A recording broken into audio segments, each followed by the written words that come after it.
Hi, everyone. We are in the final days of classroom time of spring 2021. Congratulations.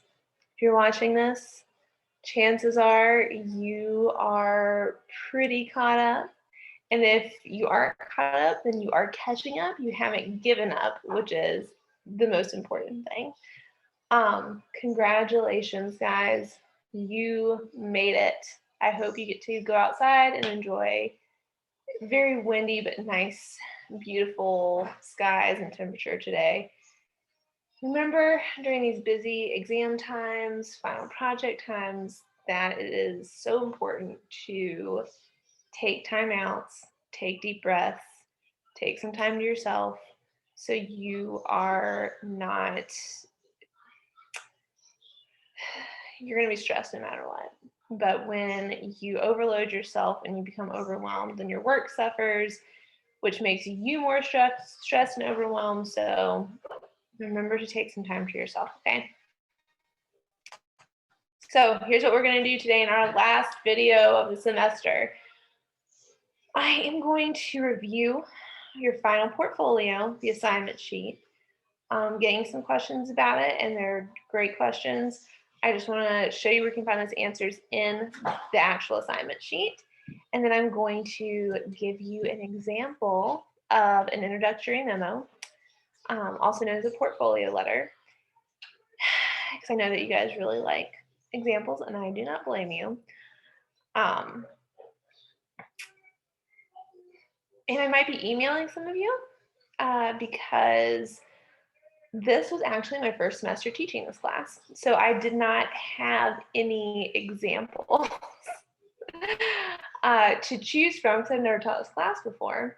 So I am probably going to be sending some of you emails, ask if I can use your work in future classes as examples. Okay, so let's get started. Okay. I'm going to share my screen. Okay. Let me get this where I can fully see it. Okay. So here's our portfolio assignment sheet. It's under week 14. I'll get week 14.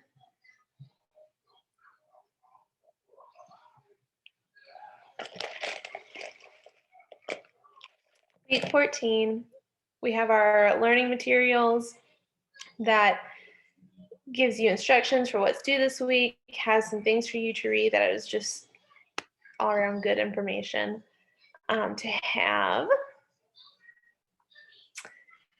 This is one of those things. Let's go to the next part.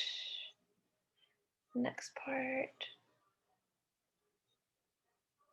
Okay, portfolio assignment sheet. And actually, well, you know what? I'll put that in an email. Don't worry about the reflection. I'm going to count your portfolio plan as part of the reflection grade.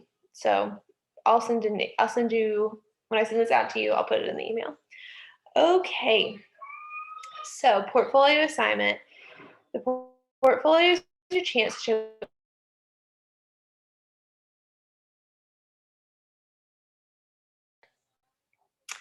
your portfolio must include a brief introductory memo, which I will give you an example of today. And gosh, I hope that's not affecting. It probably is. It's very windy. I'm going to give you an example of that. That is due tonight in the discussion, your first draft of it, so you can get some feedback from your peers and hopefully me, but we'll see how that goes. I mean, you'll definitely get feedback from me before it's due, but I would like to get it back to you this week. A copy of whatever the advertisement that you were targeting with your resume and application letter. So this portfolio is being geared towards future employers, not me, not your classmates, but future employers. Doing that was my cat, sorry. Doing the job that we've been writing about all semester pretty much. You can submit like a link to the ad, a PDF, a screenshot, whatever. at least 2 other documents taken to final draft. So at least 2 of your best major documents in this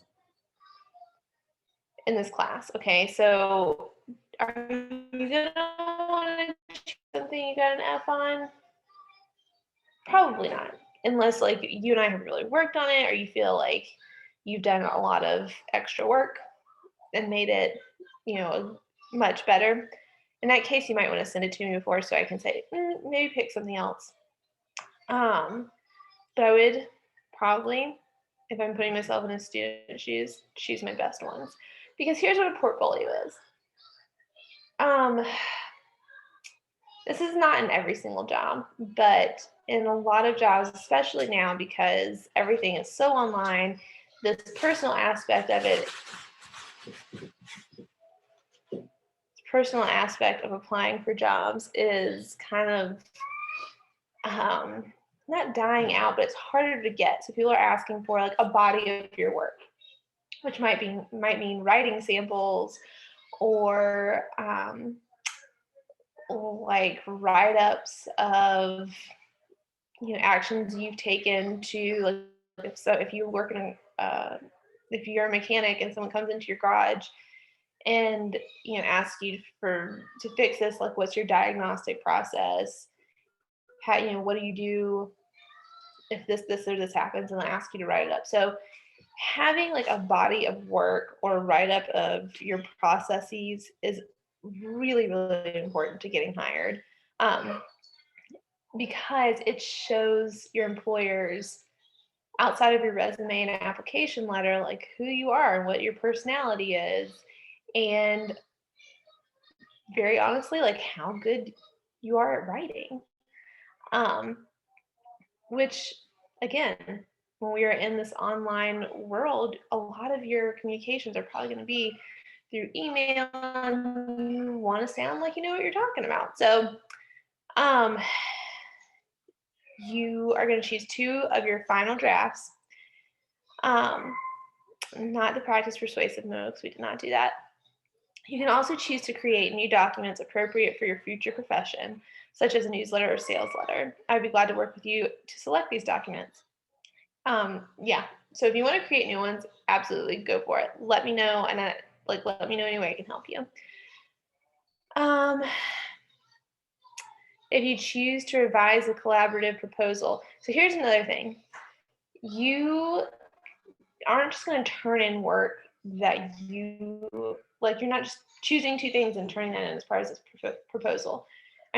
Portfolio. You are taking these final drafts that you turned in, looking at my feedback on them, looking at the rubric and seeing where I said you could use more work, and then you are going to revise them. Okay, so there will be one more revision. I don't want just the fine, even if you got 100 on something, I want to see that you made some changes. Okay. Okay. And I will check. So you're gonna have your introductory memo right here. Tells you what it needs to be. Explaining what you've learned about professional communication in this course, providing enough detail to show that you do understand those concepts. I am going to count this as your reflective writing grade. It was something that was due last week, and I never posted it just because I hope you I feel bogged down by having to grade all of it. So I don't want to bog anyone else down. We're just going to count this as that grade. So do a really good job on it. Read the directions. I posted this in your week 14 learning materials as well.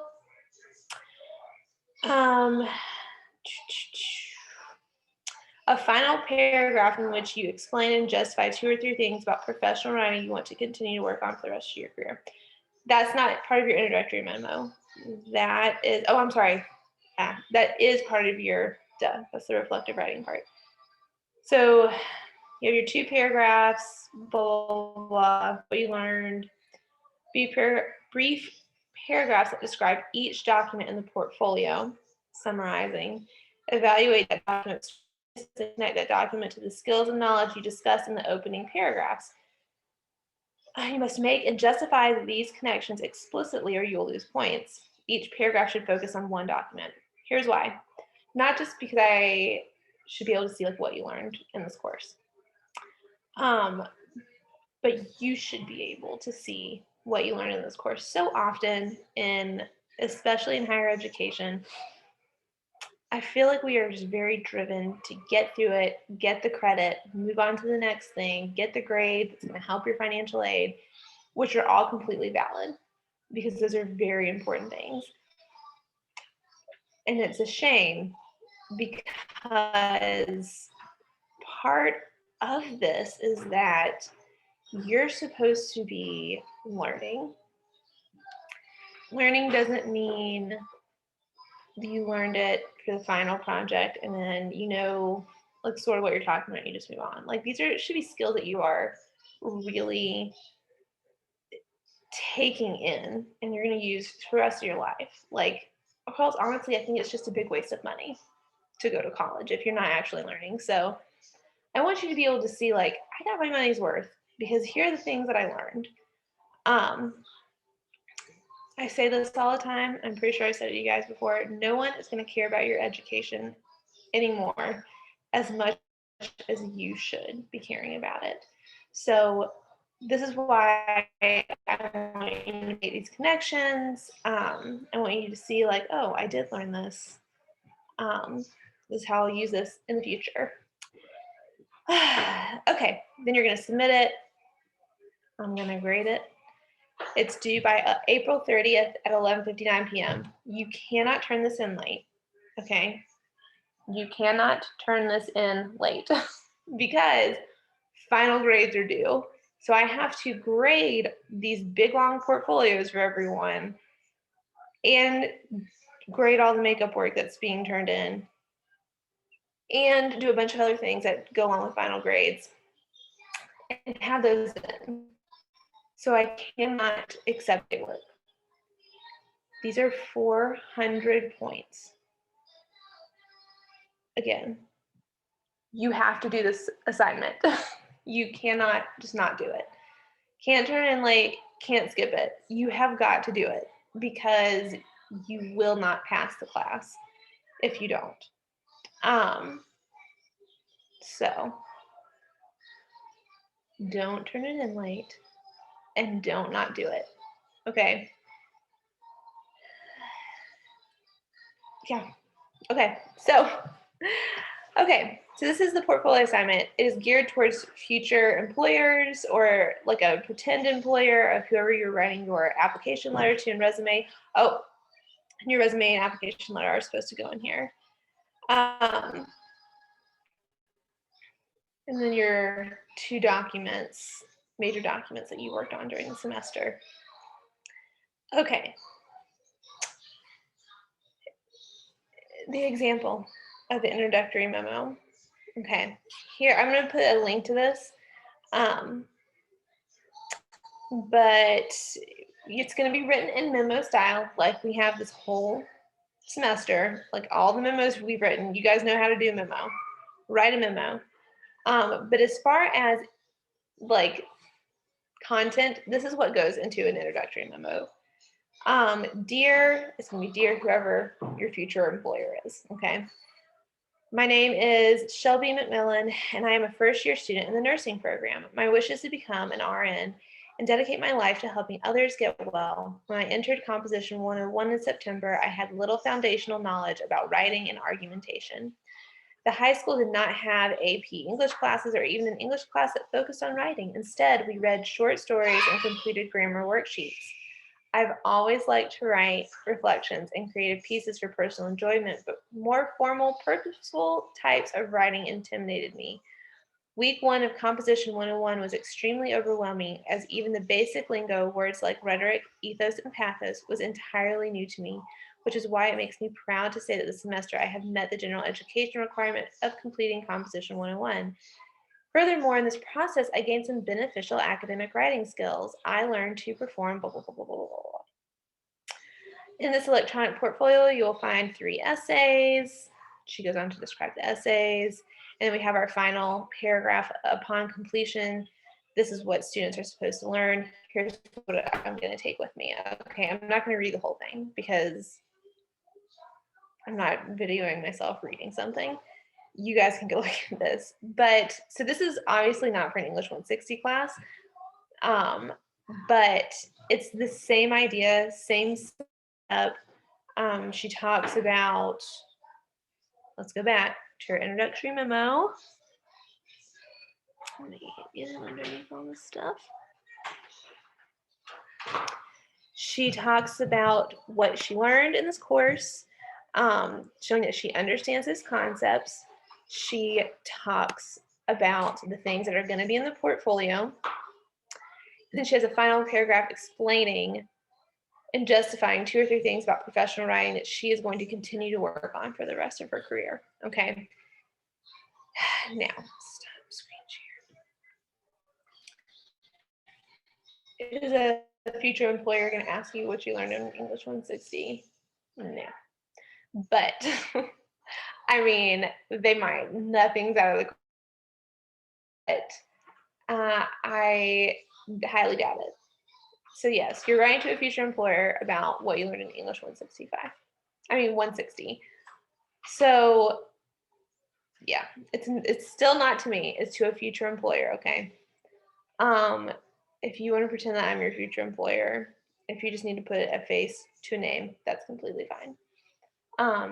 But again, not written to me. It is written to your employer about the skills you have learned in this class that you're going to carry on into this job. Okay. Okay. I love you. Good luck. My hubby's home.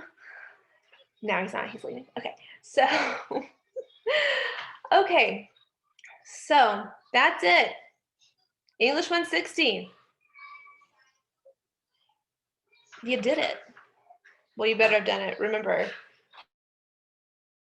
you must do the portfolio.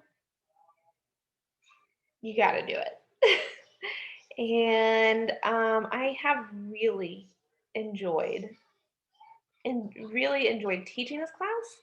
I'll be honest, like I am someone who, like what Shelby McMillan was describing in her letter about English reading short stories and analyzing them. Oh man, that's my wheelhouse. Everyone in my house hates it because I'm like, what do you think this means? And they're super annoyed by it, but I love it. I love talking about short stories and novels. I talk about movies and TV shows like that. I'm such a fun person. And so I was nervous about teaching English 160 because it's very technical. It's way more objective than subjective.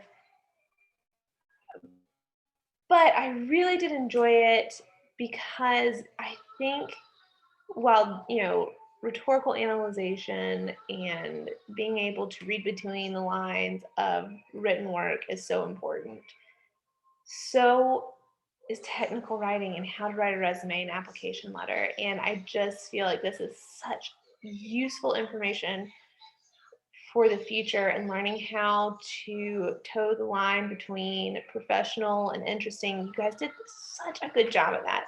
There were so many times I was like, oh my gosh, like when I've had a lot of jobs in my life in a lot of different types of industries, like teaching, working in a museum, working with kids, working at a tour company. Like I've just done a lot of different things where I've had this opportunity to sit. I worked at a very like modern tech company. Not my wheelhouse, but I have done a lot of these things where I've sat in meetings and I've sat through presentations. I've gotten memos and stuff. And I thought when I was reading yours, I was like, man, I wish I had had stuff like this when I was reading memos and business emails because it was just so interesting.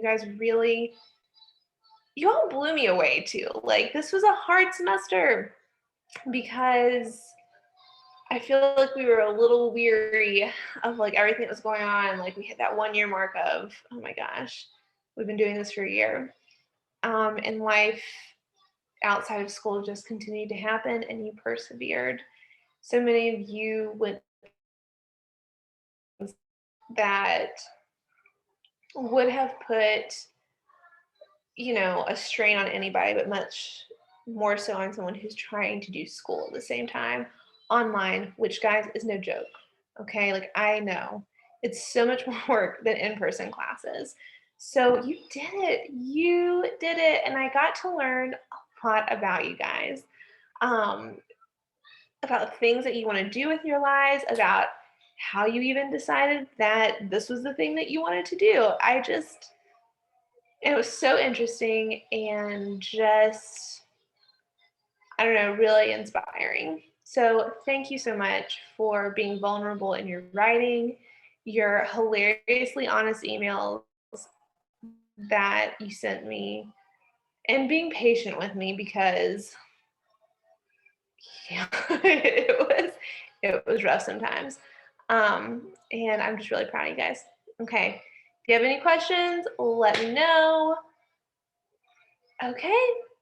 Find me in my future classes whenever you sign up for the future semesters. Okay. Bye, guys.